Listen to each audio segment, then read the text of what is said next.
अस्सलाम वालेकुम। वालेकुम सलाम सर। वालेकुम अस्सलाम सर। हाँ जी, आप लोगों ने किरचॉफ वोल्टेज लॉ पढ़ लिया है? यस जी सर। सर। चलें फिर आज हम उससे आगे बढ़ते हैं। बिस्मिल्लाहिर्रहमानिर्रहीम। आज का हमारा जो टॉपिक है वो है कि किरचॉफ वोल्टेज लॉ की मदद से हम सर्किट को सॉल्व कैसे करते हैं। सर्किट को सॉल्व करने का मतलब उसके अंदर हमने एक सर्टेन चीज़ें कुछ मालूम करनी है।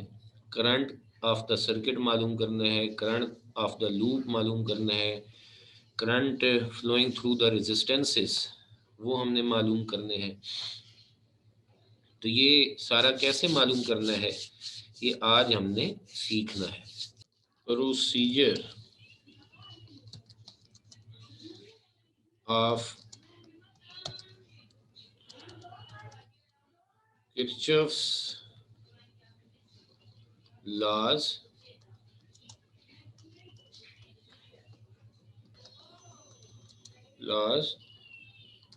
To solve problems.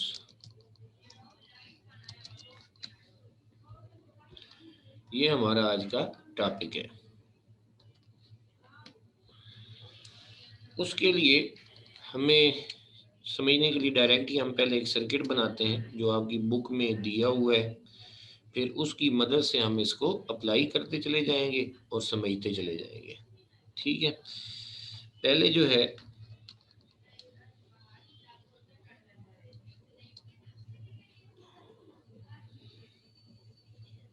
यहाँ पर हमारे पास एक बैटरी है।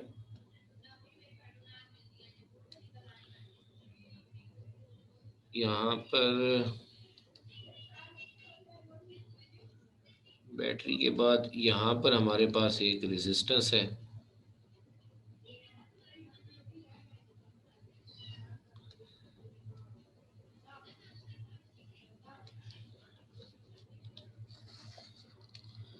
फिर इसके बाद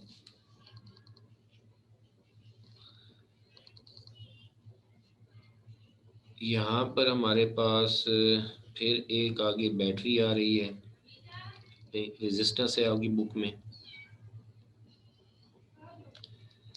और यहाँ पर एक बैटरी है। नेगेटिव टर्मिनल इस तरफ है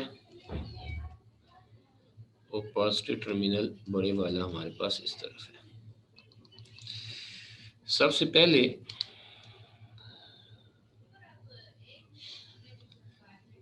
हमने क्या करना है, लेबल द डायग्राम। इसको E1 EMF कह रहे हैं, इसको रेजिस्टेंस R1 कह रहे हैं, इसको रेजिस्टेंस R2 कह रहे हैं, और ये इस सेल की EMF E2 है। ठीक हो गया। तो सबसे पहला स्टेप जो हमने लिया वो था लेबल द डायग्राम।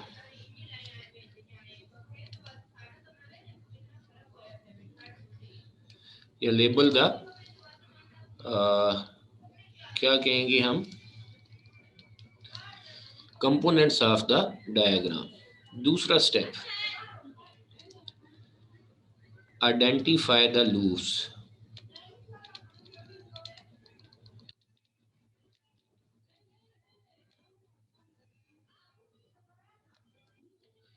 लूप्स को आइडेंटिफाई करें।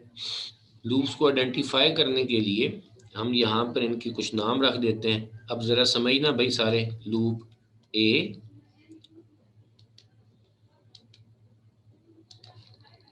इसको मैंने ए बी सी, आपकी बुक वाली नहीं लिख रहा, अपने लिख रहा हूँ, डी।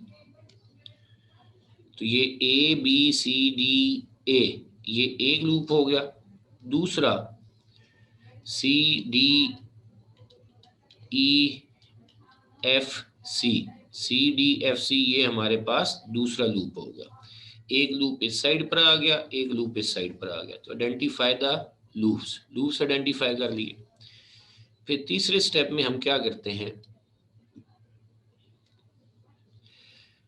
इमेजिन लफ्ज लिखा है, इमेजिन फर्ज करना है आपने,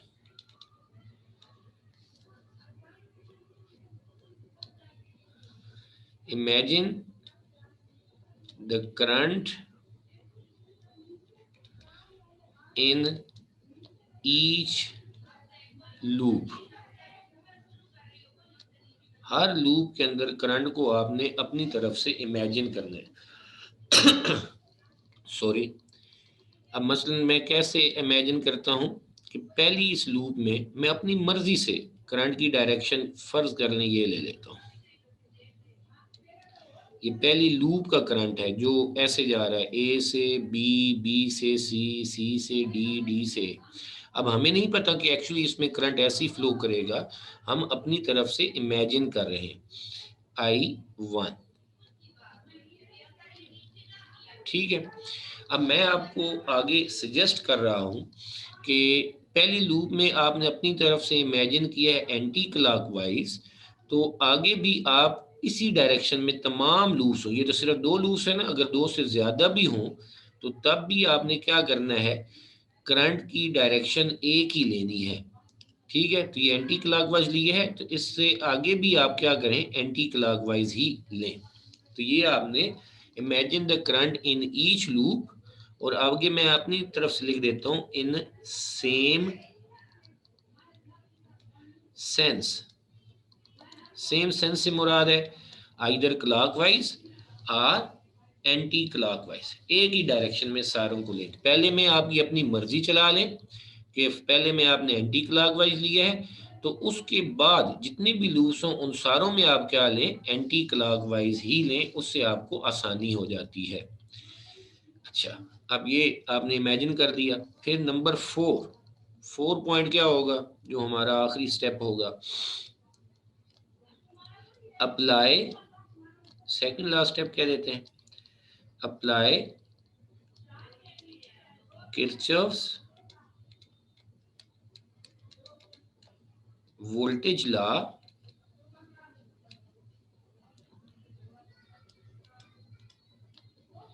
ऑन ईच लूप।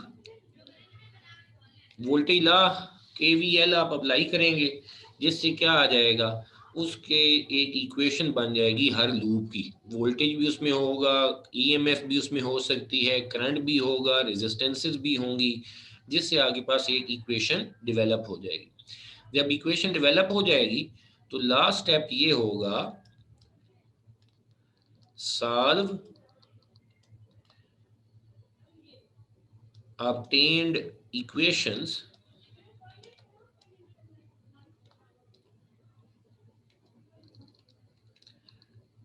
किस लिए, to find current in each loop. हर लूप का करंट I1 और I2 जो है यहाँ पर, ये आपको मिल जाएंगे। ठीक है, फिर इन्हीं को हम आगे क्या इस्तेमाल करते हैं, विच कैन बी यूज्ड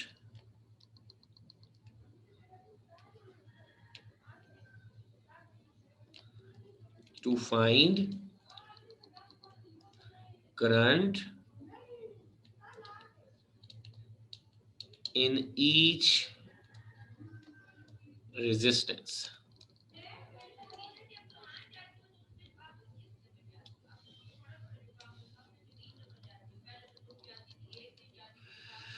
चलो भाई, अब आपके पास क्या है, सबसे पहले हम क्या करते हैं, यहाँ पर मैं इसको थोड़ा सा और बेहतर कर देता हूँ। नंबर 1 को ड्रा द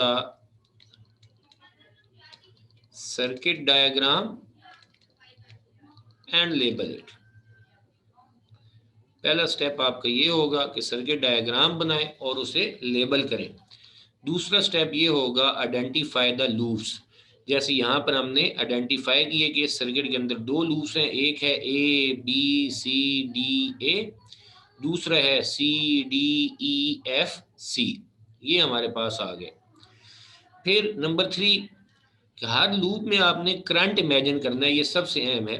और इसमें आपने कोई बैटरी वगैरह को नहीं देखना होता, बल्कि आपने अपने सर्किट को देखना होता है कि अपनी मर्जी से इसमें आपने कोई भी नहीं देखना कि बैटरी क्या कह रही है और आपका दिल क्या चाह रहा है। अपने दिल से आपने पहले में करंट की डायरेक्शन अगर एंटी क्लॉकवाइज ली है इन फर्स्ट लूप, तो दूसरे में भी आप ऐसे ही एंटी क्लॉकवाइज ही लें। ये मैंने इसलिए लिखा, शर्त ये पूरी तरह से नहीं है, लेकिन इससे आपको आगे आसानी हो जाती है।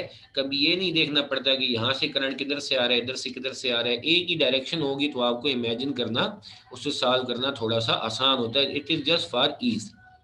फिर जब लूप इमेजिन हो गया, करंट इमेजिन हो गया, लूप करंट से इमेजिन हो गए, तो फिर उसके बाद आप इसको देखते हुए, करंट को देखते हुए, आपने उस लूप के ऊपर किरचॉफ वोल्टेज लॉ अप्लाई करना है। किरचॉफ वोल्टेज लॉ अप्लाई करेंगे तो उससे आपके पास कुछ इक्वेशन आ जाएगी। एक लूप की इक्वेशन है, जितनी लूप्स होंगी सारों की इक्वेशंस आ जाएंगी। फिर उन इक्वेशंस को हम सॉल्व करेंगे, उनके अंदर उनका डेटा वगैरह पुट करेंगे, न्यूमेरिकल दिया होगा तो डेटा पुट करने के बाद हमारे पास कुछ वैल्यूज आ जाएंगी।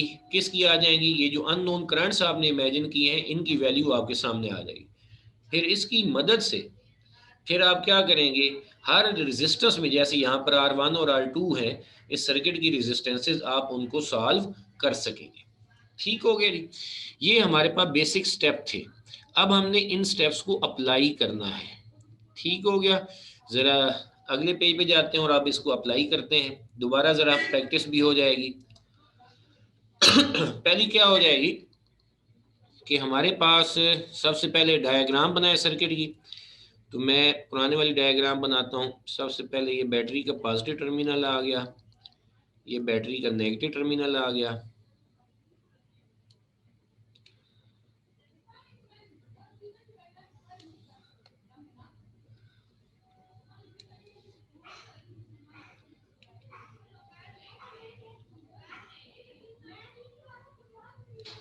ये रेजिस्टेंस आ गई इसमें एक, इस ईएमएफ को हमने कहा था E1। फिर इसके बाद यहाँ पर आपके बुक में ये एक और रेजिस्टेंस दी हुई है R2, और यहाँ पर एक सेल है। ज़रा मुझे बताइएगा ये मैं सही बना रहा हूँ? इधर इधर इस साइड पर नेगेटिव टर्मिनल है और इस साइड पर हमारे पास पॉजिटिव टर्मिनल है। लेबल साथ हमने ये लेबल भी कर दिया, डायग्राम भी बना ली और उससे लेबल भी कर दिया। फिर हमने कहा आइडेंटिफाई द लूप्स, लूप्स को आइडेंटिफाई करें। तो मैं ऐसे नाम रख देता हूँ, चलें मैं कुछ भी कह देता हूँ, इधर से कर लेते हैं, A B C D A, ये एक लूप बन गया। दूसरा D C C D E F C C D F C, ये हमारे पास दूसरा लूप बन गया। फिर हमने क्या करना है, हर लूप में करंट इमेजिन करना है तीसरे स्टेप में। तो ये मैं क्या कर देता हूँ, यहाँ पर ये क्लॉकवाइज, फॉर एग्जांपल ये मैंने करंट इमेजिन कर लिया, ये हमारे पास आ गया I1। और यहाँ पर फिर हमने करंट इमेजिन वही उसी सेंस में ही करें तो हमारे लिए आसानी हो जाएगी, शर्त नहीं है। और यहाँ पर आ जाएगा I2, सही है, ये I1 और I2 आ गया। फिर अब हम क्या करेंगे, अब हम ये करेंगे कि इनके ऊपर, हर लूप के ऊपर हम किरचॉफ वोल्टेज लॉ अप्लाई करेंगे। ये पहली लूप आ गई जिसमें करंट I1 है, ये दूसरी लूप आ गई जिसमें करंट I2 है। तो मैं क्या कह देता हूं, अप्लाई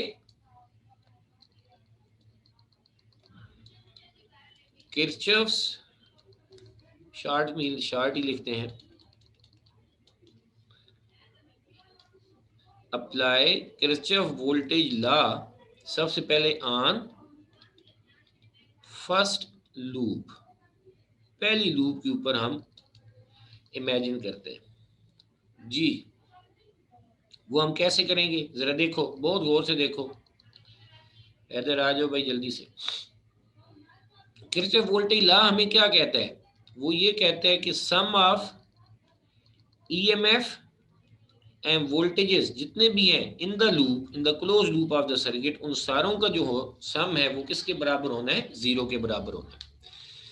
हमने अब पिछला जो लेक्चर पढ़ा था उसमें ये बातें कुछ पढ़ी थी। सबसे पहले तो ये बताएं कि हमारे पास ये जो करंट जब इसमें फ्लो कर रहा होगा तो इस सेल E1 जिसकी EMF है इसमें से कहाँ फ्लो कर रहा होगा? नेगेटिव टर्मिनल से पॉजिटिव टर्मिनल की तरफ। और ये कन्वेंशनल करंट हम इमेजिन करते हैं। तो जब हमारे पास कन्वेंशनल करंट सर्किट सेल के अंदर से नेगेटिव से पॉजिटिव टर्मिनल की तरफ जाता है तो आप लोग जानते हैं कि उसकी EMF क्या होती है? पॉजिटिव होती है। तो ये हमने उसकी EMF पॉजिटिव ले ली। फिर इस लूप में दूसरा जो कंपोनेंट है एक ही और है, और वो है रेजिस्टर। रेजिस्टर के अक्रॉस जो भी वोल्टेज होगा वो कितना होगा? V1। ठीक है। तो और रेजिस्टर के अक्रॉस जो भी वोल्टेज होता है वो मैंने बताया था, क्योंकि रेजिस्टर क्या करते हैं? करंट को इन चार्जेस की एनर्जी को डिसिपेट करते हैं, इसलिए उनका वोल्टेज जिससे किरचॉफ वोल्टेज लॉ में क्या लिया जाता है? नेगेटिव लिया जाता है।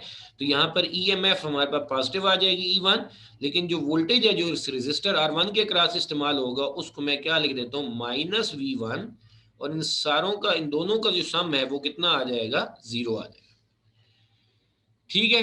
अभी आप लोगों ने समझना है। फिर ये जब मैं इक्वेशन अभी बना लूंगा अगली लाइन में तो फिर आप लोगों ने मेरे से सवाल पूछना है जरूर, जिसको समझ ना आई हो। सबसे पहले ये जो EMF है E1 आ जाएगा। फिर ओम्स लॉ क्या होता है? वो होता है V = IR। ठीक है। अब मैं ये इस पे अप्लाई करना चाहता हूँ, इस पे अप्लाई करना चाह रहा हूँ, इस रेजिस्टेंस R1 पर।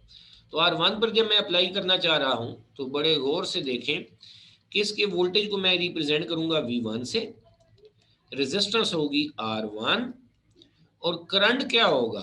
करंट जरा गौर करना, बहुत गौर से। ये जो I1 करंट आ रहा है ये ऐसे जाएगा एंड क्लॉकवाइज है, फिर इस रेजिस्टेंस में से ये ऊपर से नीचे आ रहा है, दिस इज I1। जबकि ये जो हमारे पास करंट है I2, क्योंकि ये R1 ऐसी रेजिस्टेंस है जो पहली लूप का भी हिस्सा है और सेकंड लूप का भी हिस्सा है, तो ये कॉमन रेजिस्टेंस है। तो इसमें सिर्फ एक लूप का करंट हर लम्हे नहीं पास हो रहा बल्कि दोनों लूप्स का करंट पास हो रहा है, इसलिए इसमें नेट करंट हमने जरा तलाश करना है। तो हमारे पास जरा देखो, ये जो I2 है ये हमारे पास जब क्लॉकवाइज फ्लो करेगा इधर से ऐसे आएगा और यहाँ पर नीचे से ऊपर जा रहा होगा I2 इसी सेम रेजिस्टेंस R1 में से। तो अब R1 में से दो करंट पास हो रहे हैं, एक है I1 दूसरा है I2, और दोनों की डायरेक्शन थ्रू दिस रेजिस्टेंस एक दूसरे के ऑपोजिट है। इसलिए नेट करंट जो होगा, नेट करंट जो हमारे पास होगा वो क्या होगा? दोनों करंट्स का डिफरेंस होगा, because they are opposite in direction. ठीक है। अब इनमें से कौन सा करंट किसमें से माइनस करें? इस वक्त हम स्टडी कर रहे हैं पहले लूप को, इसलिए इसके लूप के करंट को हम कहेंगे मेजर करंट, और जो सेकंड लूप का करंट होगा उसे हम क्या कहेंगे? माइनर करंट कहेंगे। तो हमेशा मेजर करंट यानी जिस लूप को स्टडी कर रहे हैं उसके करंट में से जो सेकंड लूप है, माइनर लूप है, उसके करंट को माइनस करना है। कोई छोटे बड़े का यहाँ पर तमीज नहीं है। क्या है हमारे पास? जिस लूप को स्टडी कर रहे हैं उसके करंट में से दूसरी लूप के करंट को माइनस करना है। और यहाँ पर क्यों माइनस कर रहे हैं? क्योंकि इसमें R1 में से दो करंट्स पास हो रहे हैं। R1 कॉमन रेजिस्टेंस है और इसमें से दो करंट पास कर रहे हैं, एक I1 दूसरा I2, and they both are opposite in direction. अगर हमारे पास कुछ ऐसी सूरत हाल होती कि दोनों की डायरेक्शन सेम होती तो फिर I1 + I2 लिखते। अब यहाँ पर क्योंकि ऑपोजिट डायरेक्शन है इसलिए हम सब्ट्रैक्ट करेंगे। और कैसे सब्ट्रैक्ट करेंगे? कि मेन लूप जिसको आप स्टडी कर रहे हैं उसके करंट में से दूसरी लूप का करंट क्या करेंगे? माइनस करेंगे। तो ये हमारे पास वोल्टेज अक्रॉस R1 आ जाएगा। और इसको हम कैसे लिख देते हैं जरा देखिए, E1 माइनस V1 को हम क्या कहेंगे? I1 minus I2 into R1 is equal to 0। तो मैंने क्या बताया यहाँ पर? जरा हमने जो करंट इमेजिन किया था इस लूप में, जरा देखिए सिर्फ दो ही चीजें हैं। कौन कौन सी दो चीजें हैं? एक E1 है, दूसरा R1 है। E1 में से जो सेल है इसमें से करंट पास हो रहा है इसके नेगेटिव टर्मिनल से पॉजिटिव टर्मिनल की तरफ। कन्वेंशनल करंट जब भी हमारे पास नेगेटिव से positive terminal inside the cell flow करता है तो उसकी EMF क्या ली जाती है? किरचॉफ वोल्टेज लॉ में पॉजिटिव ली जाती है। फिर वो करंट जब रेजिस्टेंस R1 में से पास करता है तो R1 में से हमारे पास क्या आ जाता है? एक करंट नहीं पास हो रहा। कितने करंट पास हो रहे हैं? 2 करंट पास हो रहे हैं। एक इस क्योंकि R1 कॉमन रेजिस्टेंस है दोनों लूप्स में, इसलिए हमारे पास इसमें I1 भी पास करो और I2 भी पास कर है। और जब हम ये चेक करते हैं, क्या भला चेक करते हैं कि I1 और I2 की डायरेक्शन सेम है या अपोजिट है, तो हमें यहाँ पर नजर आ रहा है they are opposite in direction through R1, इसलिए नेट करंट हमने ले लिया I1 माइनस I2, और उसमें से क्या हो जाएगा, साथ हमने ये रेजिस्टेंस R को मल्टीप्लाई करेंगे। जब R को मल्टीप्लाई करेंगे तो हमारे पास वोल्टेज क्या आ जाएगा, V is equal to I1 minus I2 into R1। तो this is the Kirchhoff voltage law applied on the first loop of the circuit. अब मेरा सोना जिसका सवाल है वो प्लीज मेरे से पूछें, प्लीज पूछें, जिसको जो जो बात समझ नहीं आई। वोल्टेज की माइनस। Hello sir. जी जी बोले, सवाल पूछें, खड़क के पूछें, जरा ऊंचा होके पूछें। सर ये वोल्टेज माइनस क्यों है अप्लाइंग? आपने पिछला लेक्चर मेरे प्यारे सेकंड स्टेप नहीं है सर? किया था ये सेकंड स्टेप में। नहीं, मैं आपसे ये पूछ रहा हूँ, आपने पिछला लेक्चर लिया था शम्स? नहीं सर, वो वाला मिस हो गया था ना सर। हाँ, तो फिर वीडियो भी मेरे बेटा मैंने भेजी थी, आपने वो भी नहीं देखी?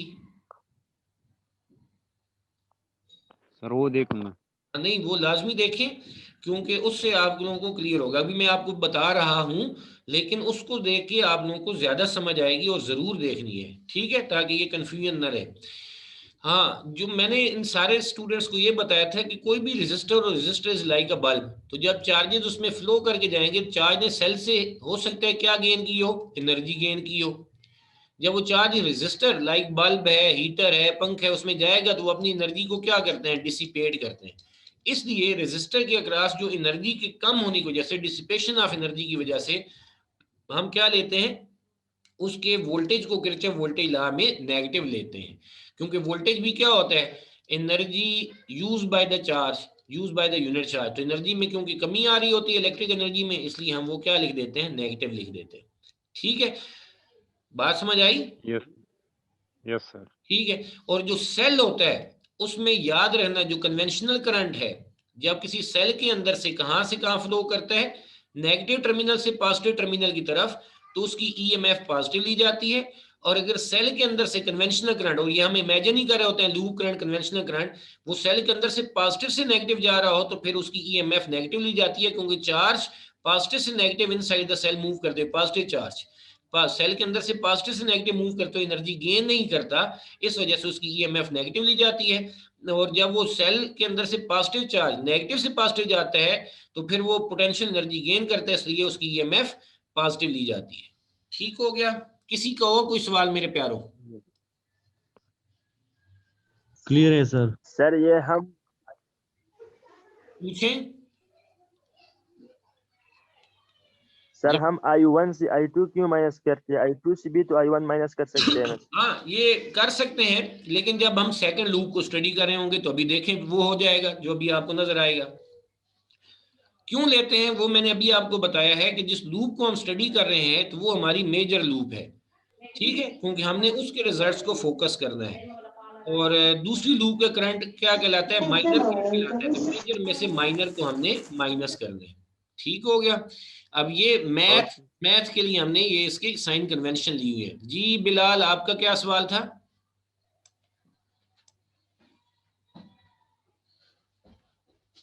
नहीं है? चलें, अब हम जल्दी से आगे बढ़ते हैं। जी सर जी जी सर ये जो हमने I1 माइनस I2 की है, इसमें ये नहीं हो सकता कि E1 ज्यादा पोटेंशियल वाली बैटरी है तो इस वजह से I1 माइनस I2 की है, E2 कम पोटेंशियल वाली बैटरी होगी? अच्छा, अब अगर मैं आपसे ये कहूं कि सामने मैंने किसी किस्म की वोल्टेजेस लिखी हैं ईएमएफ के साथ, सेल्स के साथ? नहीं लिखी ना, इसलिए हम डिसाइड ही नहीं कर सकते कि कौन सी बड़ी है, ये कौन सी छोटी है बैटरी। ठीक है, तो इसलिए मैंने फिर बाद में पिछले में जब आप सुन रहे होंगे लाजमी, मैंने यहाँ पर जब बोला था तो मैंने ये कहा था इमेजिन द करंट, और मैंने कहा था अहम लफ्ज है इमेजिन, हम अपनी तरफ से इमेजिन करते हैं। अब जब हम वैल्यूज लिखी होंगी तो आप ये देखेंगे कि ये न्यूमेरिकल सॉल्व करते वक्त जहां हो सकता है करंट नेगेटिव आ जाए, तो नेगेटिव का मतलब ये होता है कि इस रेजिस्टेंस में करंट की जो डायरेक्शन आपने इमेजिन की हुई थी वो सही नहीं है। एक्चुअली करंट जो सर्किट का है वो उसके ऑपोजिट फ्लो कर है, वैल्यू सेम रहती है, वैल्यू सेम होती है, और वो आपका नेगेटिव साइन आने के बाद वो आपकी करेक्शन भी कर देता है कि जो आपने इमेजिन की है उसके एग्जैक्ट अपोजिट डायरेक्शन है। बात समझ आ गई Hasan? Yes sir, yes sir. चलें अब हम जल्दी से सेकंड लूप के ऊपर किरचॉफ वोल्टेज लॉ अप्लाई करते हैं, ठीक है? और देखें क्या होता है। सबसे पहले ये सेकंड लूप आ गया, कौन सा है? CDEFC, और इसमें भी जो हमने करंट इमेजिन किया हुआ है वो एंटी क्लॉकवाइज ही लेना है, सही है? अब इसमें जरा पहचान लें कि हमारे पास चीजें क्या क्या हैं। सबसे पहले इसमें है E2, इसमें है R1 और इसमें रेजिस्टेंस है R2। ये हमारे पास तीन चीजें। जो हमारे पास R1 है उस पर क्या इस्तेमाल होगा? कुछ वोल्टेज इस्तेमाल होगा, उस वोल्टेज को हम क्या कह रहे हैं? V1 कह रहे हैं। रेजिस्टेंस R2, इस पर भी क्या इस्तेमाल होगा? वोल्टेज इस्तेमाल होगा, और इसको हम क्या कह रहे हैं? V2 कह रहे हैं, सही? अब हम लिखते हैं apply Kirchhoff voltage law on second loop.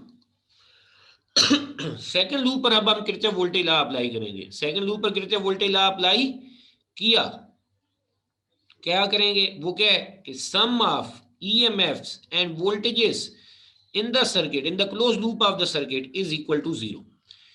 अब सबसे पहले जरा देखो, ये जो I2 करंट है ये हमारे पास किस में से पास हो रहा है? इस सेल में से पास होगा। तो ये कहां से कहां फ्लो कर रहा है? पॉजिटिव टर्मिनल से नेगेटिव टर्मिनल की तरफ।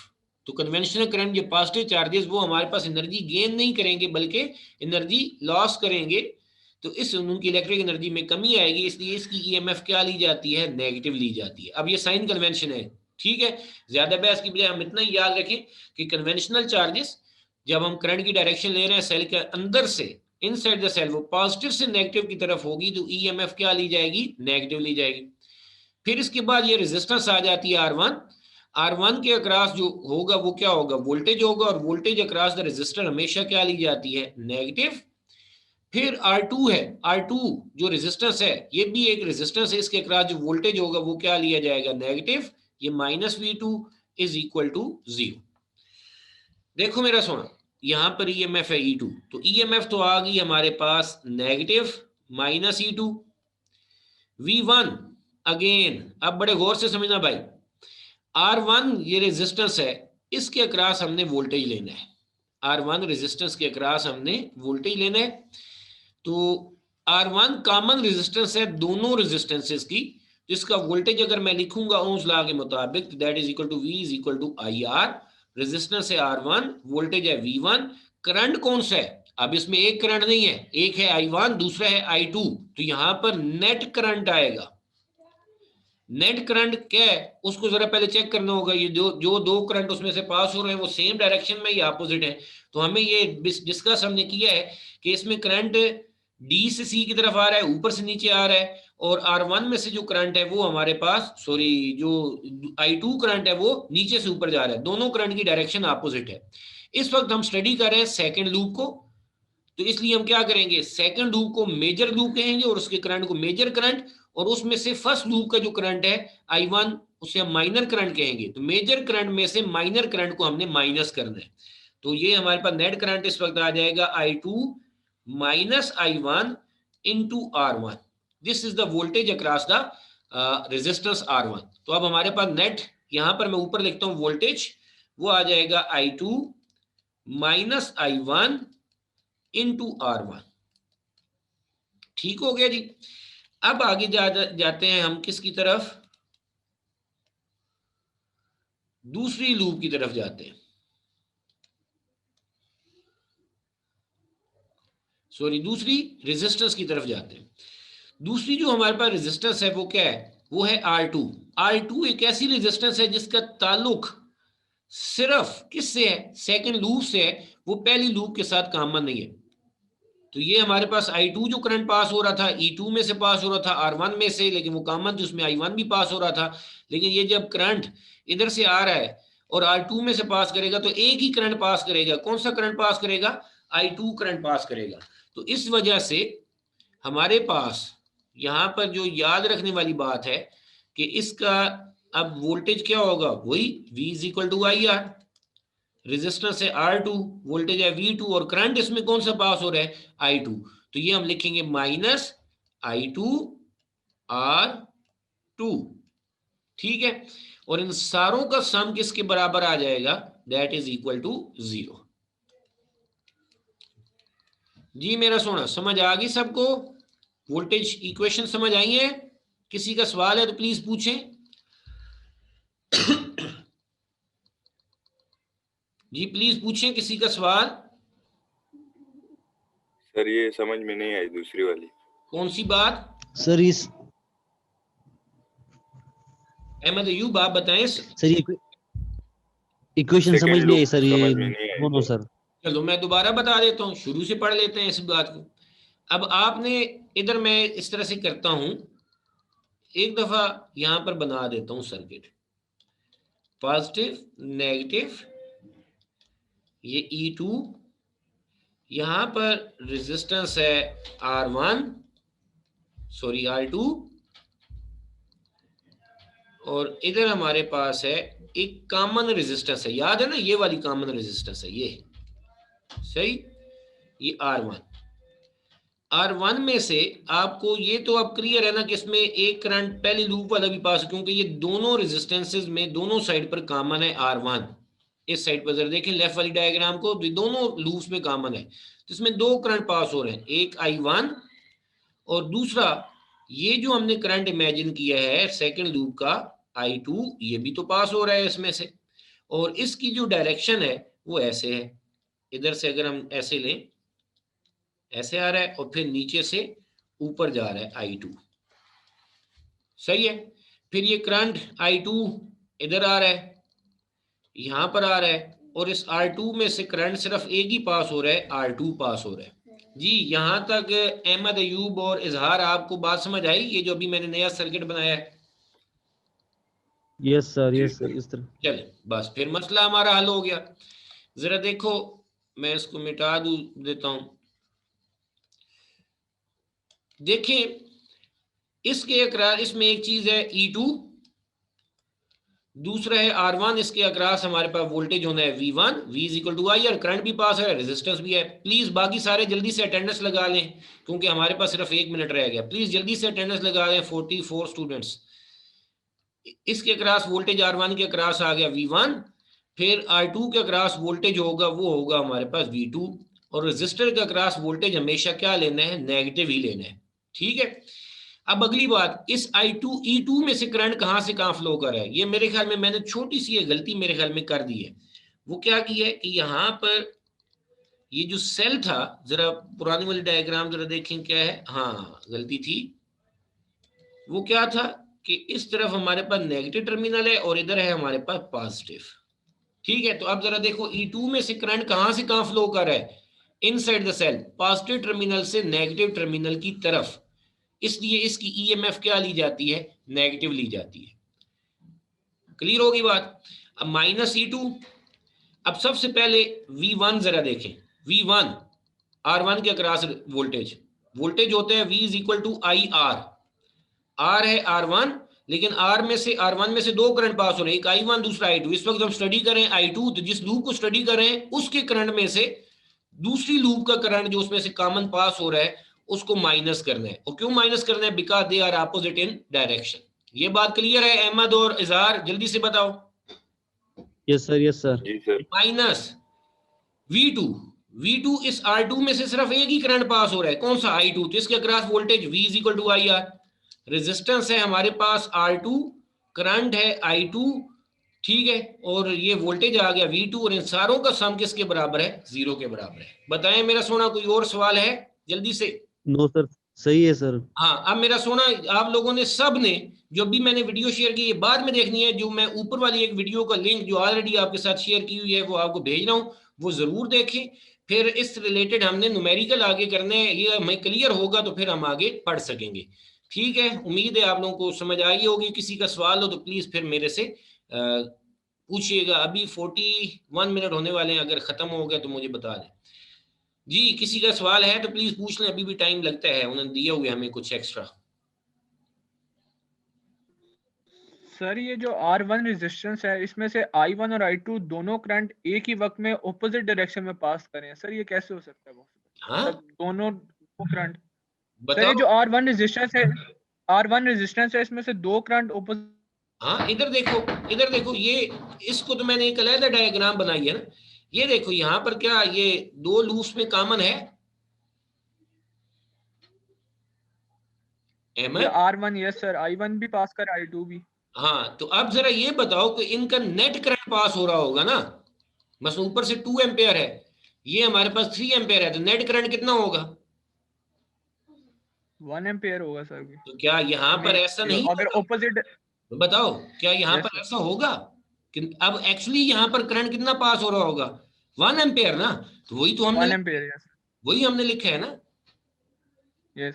ठीक है ना, यानी करंट तो एक ही पास हो रहा होगा 1 एम्पेयर का, लेकिन वो आया 1 कैसे है वो हमने देखा है। ठीक हो गया? ठीक हो गया। Yes sir, yes sir. किसी का और कोई सवाल नहीं है तो मैं फिर, थोड़ा सा लगता है टाइम है हमारे पास, उन्होंने दिया हुआ है।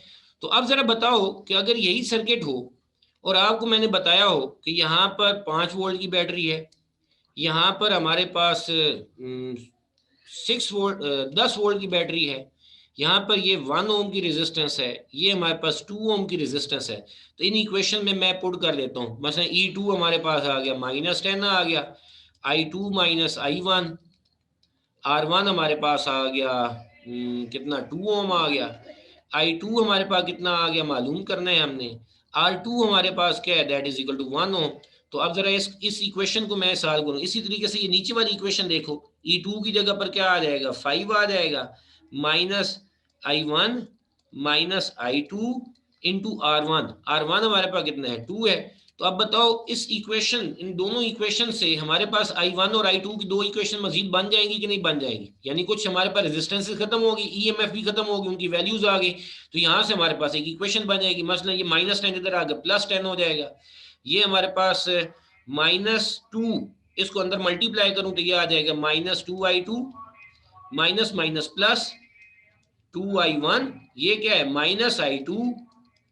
ठीक है, इन सारों को अगर हम ऐड करें तो ये 2I1 -2 -2I2 माइनस I2, ये कितना हो जाएगा -3I2 इज इक्वल टू 0। तो ये करंट की एक इक्वेशन आ गई। सेम यहाँ से भी हमारे पास करंट की एक इक्वेशन आ जाएगी। वो करंट की इक्वेशन अगर मैं फर्ज कर लूँ, ये आ रही है -2I1 -2I2 is equal to -5, यहाँ पर 10 है। अब बताओ इन दोनों इक्वेशन को मैं ऐड करूं तो ये वाली टर्म्स क्या हो जाएंगी, कैंसिल। यहाँ पर क्या आ जाएगा -5I2 और यहाँ पर क्या आ जाएगा +5, I2 की वैल्यू आ गई -1 आ जाएगा। तो देखो एक करंट की वैल्यू हमने मालूम कर ली। अब ये जो I2 की वैल्यू है ये वापस इन्हीं में से किसी एक इक्वेशन में पुट कर दूं तो दूसरी लूप का करंट भी आ जाएगा। तो उस तरीके से हम इस सर्किट को सॉल्व कर पा रहे हैं या नहीं कर पा रहे, मुझे सिर्फ इतना बता दें। अगर वैल्यूज दी हो रेजिस्टेंसेस की, EMF की, क्या हम सर्किट के करंट को मालूम कर सकते हैं, लूप करंट को मालूम कर सकते हैं या नहीं कर सकते? कर सकते हैं सर। कर सकते हैं। जब हम जी सर, कर कर सकते हैं इसी को हम क्या कहते हैं, सॉल्विंग द सर्किट।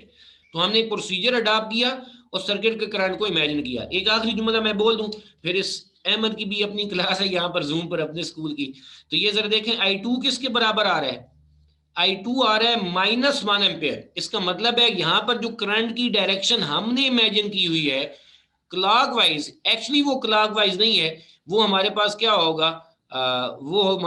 होगा, that will be anti clockwise, वो इस डायरेक्शन में होगी। ठीक है, तो उसने हमें साथ करेक्ट भी कर दिया कि जो तुम लोगों ने करंट की डायरेक्शन इमेजिन की थी वो सही नहीं है, उसकी एक्चुअल डायरेक्शन जो है लूप के अंदर वो क्लॉकवाइज की बजाय एंटी क्लॉकवाइज है। तो these are the advantages of क्या कहते हैं हमारे पास किरचॉफ वोल्टेज लॉ, जिसकी वजह से हम सर्किट को आसानी से सॉल्व कर सकते। ठीक है, यहीं से इंशाल्लाह कल मिलेंगे। अगेन रिक्वेस्ट यू कि ये किरचॉफ वोल्टेज लॉ की 1 आवर की एक वीडियो है वो जरूर देखें, और जो व्हीटस्टोन ब्रिज की वीडियो जो मैंने अभी आज शेयर की है उसको भी देख के आए ताकि कल हमारा काम आसान हो जाए। अटेंडेंस उम्मीद है आप लोगों ने लगा ली होगी। Thank you so much. Allah Hafiz. Allah Hafiz sir, Allah Hafiz. Hafiz. Allah Hafiz. Allah Hafiz. Allah Hafiz.